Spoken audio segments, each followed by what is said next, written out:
War Thunder's 10th anniversary has come and passed, and a lot of people were waiting for this for years, and it honestly kind of seems a little bit weird, maybe just for me as a content creator, that it's already over. And even though it took about 2 weeks, it spanned 2 weeks, which is a pretty good amount of time to celebrate anything in War Thunder, but again, I mean, a 10-year anniversary took 2 weeks to kind of go from start to finish, and at this point, with the dust cleared, I think it's pretty safe to kind of look back at it and say how good or bad it has been. And I want to see what your opinions are in the comments below, because technically speaking, it's still going on, at least when it comes to the Twitch drops. So in a way, the War Thunder anniversary is still happening, at least again until those Twitch drops end. Now that said, to kind of start this video off, first I want to say thank you guys. You guys got me to 70,000 subscribers. I mean, every single time I look at that subscriber mark, every single time I look at my channel, there's a big smile on my face, and nothing has been more positive in my life, especially this year. If you guys have been following my channel, you know some of the things. Nothing has been more positive in my life than this channel, and being able to pour myself into making videos, sometimes of questionable quality, but I always like to make videos, and that I have this much of an audience that is several times larger than my hometown, just absurd to me. And I want to say thank you guys, because it just so happened to coincide with War Thunder's 10th anniversary that I broke the 70,000 subscriber mark, and no matter what, I'm always going to be grateful for it. I'm not going to get to like 140,000 or 2 million or 3 gajillion, subscribers sometime in like a gig a year. I'm not going to do that and be totally ungrateful for you guys. Every single day I look at my subscribers go up, even by 1, 2, 3. I say thank you. In my head, I say thank you, and I would post every single day if I could, but I'm sure that would probably upset people about it, but thank you guys for that. So in a way, this 10th anniversary meant a lot for me as well, personally, and for my channel, so thank you guys. But going back to the anniversary, just to kind of start, I'll just start off here. I give it an A.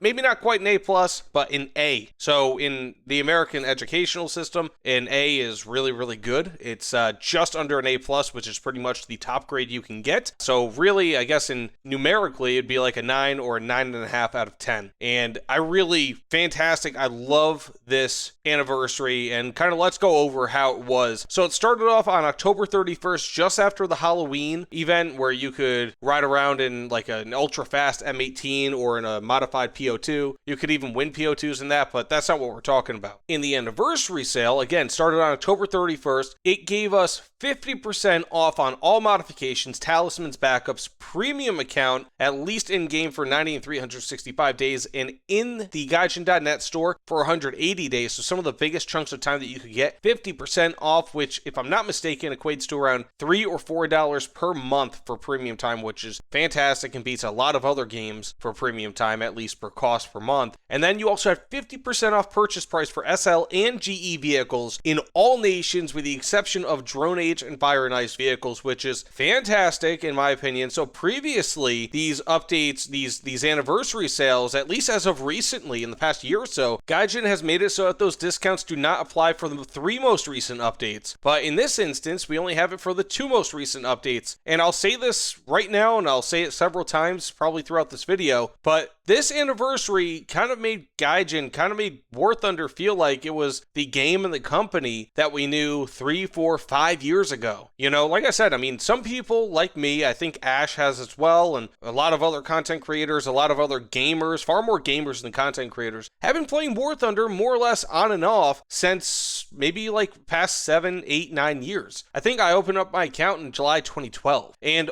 I'll say this, I have not been playing the entire time. I've not been logging in every single day, but I have been still playing a very large chunk of that. I mean, I remember huge updates like when missiles first came out, when thermals were first introduced, when you could get the more recent, like when the M1 Abrams was first introduced, helicopters, when the T-90 was being teased, if I'm not mistaken, in an April Fool's event. I mean, just tons of crazy things. I was there. And this event, this anniversary kind of makes War Thunder feel like that same company again. And it's brought back some nostalgia, and this is really what Gaijin can be, and they should be, because there was a lot of really just awesome stuff that they gave back to the players. And of course, just kind of before we get into that, they did also have a really cool anniversary decal. All you had to do was just play one vehicle of rank 3 or above in any game mode, and you get it. So that's really cool. But regardless, now going back to giving back to the players, we have the Sturmtiger, which, if I'm not mistaken, and I've heard German people in the comments tell me that I'm correct, it is pronounced Sturmtiger. So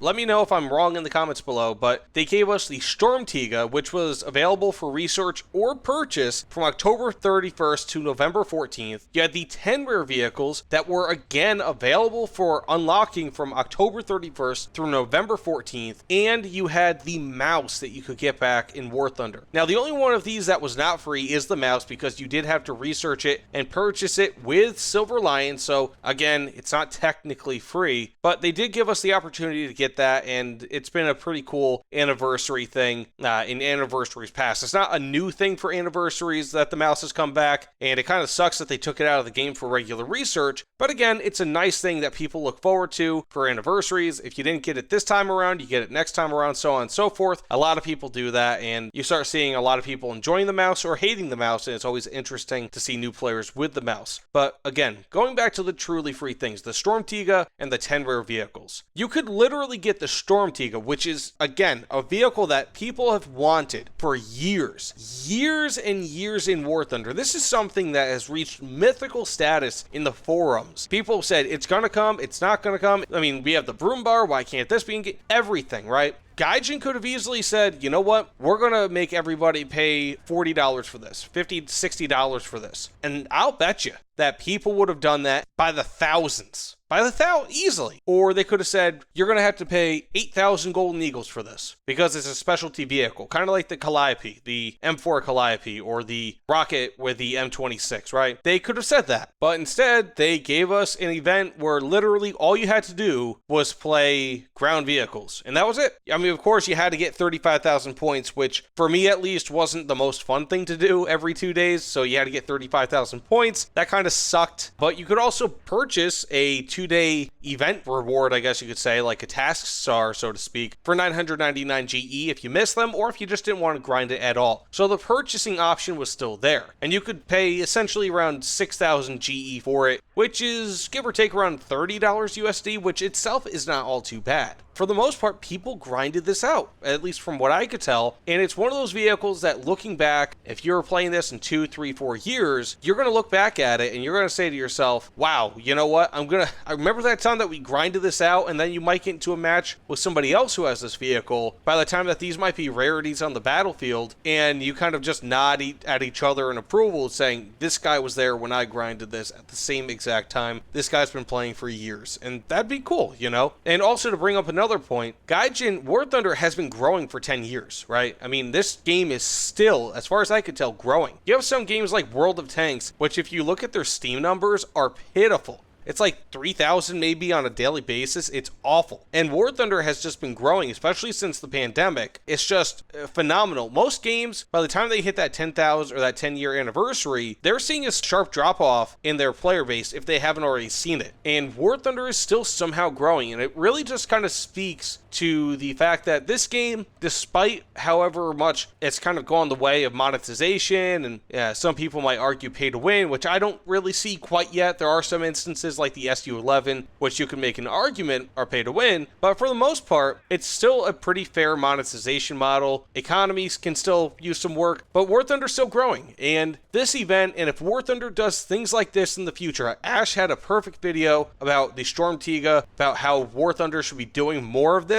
If War Thunder does this more often, or just instead of having these really crazy like crafting events, they just give us an event like this, that would be awesome. Or even like the IS-2 number 341 or whatever it was. Give us that. That would be awesome. People would love that. People would play this game so much more, and they'd have so much more respect for Gaijin. And I think this anniversary did a lot for that. Giving people a little bit really has a huge return on investment, and people will pay more money into War Thunder if you guys just give a little bit back to the player, and I think this anniversary is going to show that. Now that said, again, going back to the other things that you could get, the 10 rare vehicles for the 10th anniversary, these vehicles are very rare, like the Lag 323, if I'm not mistaken, that has not been available since about the beta testing. The XF5F has only been available something like 3 or 4 times in War Thunder's history. The D371 HS9, again, another rare one, TB3M7, all these vehicles are extremely rare, or at least were extremely rare, and albeit they're all very low BR vehicles, low ranking vehicles, but they're all unique and they're all fun. They are all available for free. All you had to do is play the game, and albeit once you started getting past like stage 5 or stage 6, it started getting pretty crazy. You had to kind of dedicate a lot of time. But the great thing is, being that this ran on the same exact time that the Storm Tiga event ran, if you grinded everything for the Storm Tiga, so all 7 levels for that, then all of that score also got put into the 10 rare vehicles event, which means that you got to grind through rank 5 essentially while grinding for the Storm Tiga, which means that you got to get the Storm Tiga plus 5 rare vehicles all for free. So 6 total vehicles, very rare vehicles, especially these 10 rare vehicle things. I mean, even in like a year or two, you're not going to see many of these in battle. A lot of people are taking their XF5F out because it looks really cool, or the I-29 because it looks really cool, but that's it. In a few years, you're not going to see these all too often.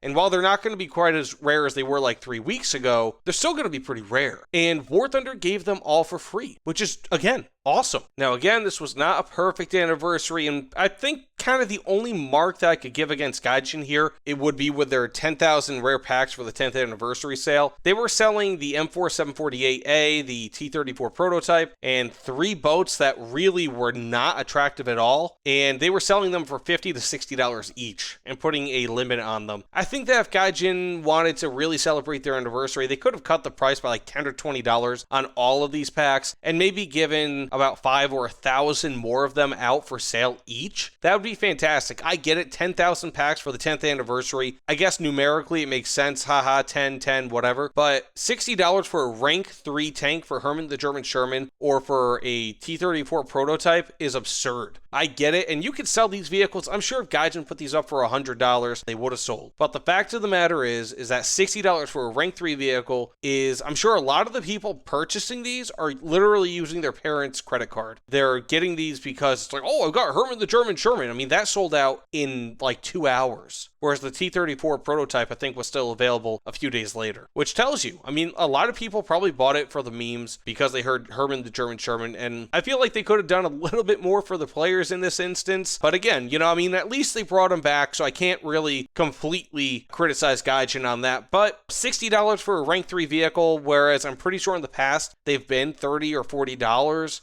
Give us a little bit of leeway. But finally, another thing that we have here, again, the premium pack sales, those were really cool. Previously, Gaijin had it where instead of 50% off on every single pack, with the exception of the 2 most recent updates, it would be 30% off individual packs, 50% off bundles. They've done away with that for the 10th anniversary, which is really awesome. And the only things that were not on sale for 50% off were essentially the beginners packs and, again, the 2 most recent update vehicles, which kind of sucks because the SU-25K is amazing, but so many people were able to get the F5C, the Leopard 2A4, all these vehicles, and it's wonderful that these people can experience it. And again, I get it, you know, people, they bring these high-ranking vehicles in a match and they suck at it, they don't really know what they're doing. I get it, and I'm not a proponent of people doing that. Wish that people got more experience before they wasted their money on that. And I say people waste their money because ultimately what'll happen a lot of the time is you'll spend $60 on, again, let's just use the F5C as an example, and out of like 30 matches, you'll get like 5 kills, and then you'll resort to killing ground targets, which doesn't make you any better in air-to-air, and then what'll happen is you'll just get discouraged, and you'll either stop playing with the vehicle that you spent $60 for, or you just stop playing War Thunder in general, which is not good, and I want to see everybody play. So just as my own recommendation to you guys, if you ever get a high-tier vehicle, just use it in testing grounds, look up videos on how to use it, and just really do your research so that you can get into a match as soon as you can and really just have a good time with it. Now, with that said, there is still one last thing to kind of go over with the anniversary. Like I said, I give this anniversary an A rating, 9.0, 9.5, probably like a 9.25 out of 10. Really, really good all around with very few blemishes on it. But finally, we had the anniversary tournament series where you could win the E100. And albeit very few people won the E100. I think like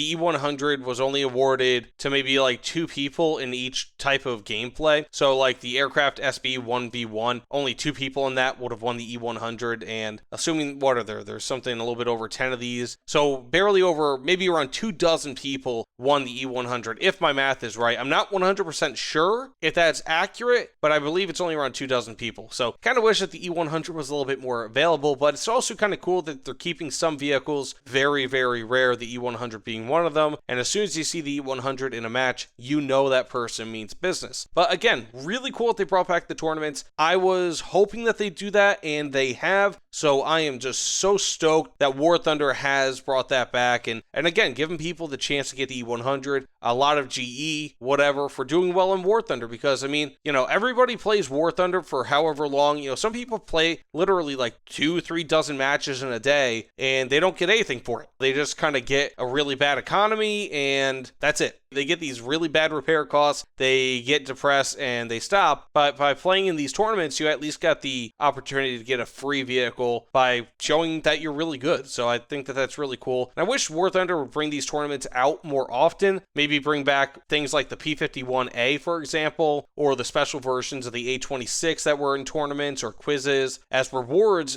for future things like that. But I really think that this was an awesome sort of event. The 10-year anniversary, great job, Gaijin. Do more of this in the future. Even if it's not to this extent, I would love it. Everybody else would love it. You know, let me know what your guys' views are, what your opinions are in the comments below, because as always, I am very, very interested to see what you guys thought about this 10-year anniversary event. But either way, thanks again, guys. Again, it always means the world to me, and I will see you all on the other side. Take care, everyone.